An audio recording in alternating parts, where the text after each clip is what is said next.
శ్లోకము 23 ఏప్యన్యదేవతాభక్త యజంతే శ్రద్ధయాన్వితాః తేపి మామేవ కౌంతేయ యజంత్య విధిపూర్వకం.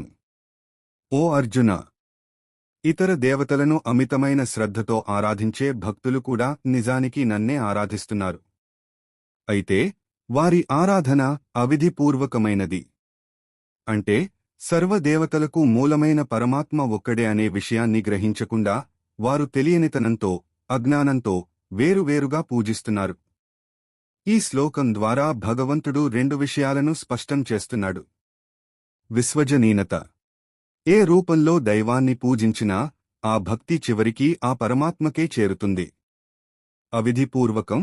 చెట్టు కొమ్మలకు, ఆకులకు నీళ్లు పోయడం కంటే నేరుగా వేరుకి నీరు పోయడం సరైన పద్ధతి.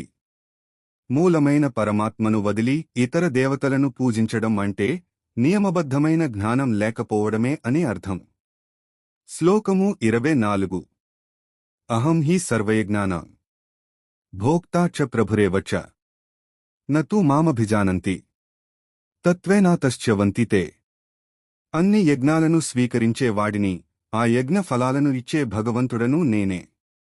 కాని ఈ సత్యాన్ని మనుషులు తత్వజ్ఞానంతో యథార్థంగా గ్రహించలేకపోతున్నారు. అలా నన్ను గుర్తించకపోవడం వల్లే వారు మళ్లీ మళ్లీ జన్మ మృత్యువులనే సంసార చక్రంలో పడిపోతున్నారు. వివరణ. మనం ఏ దేవతకు పూజ చేసినా, ఏ యజ్ఞం చేసినా ఆరాధనలో అర్పించే హవిస్సును స్వీకరించే అంతర్యామి ఆ పరమాత్మయే.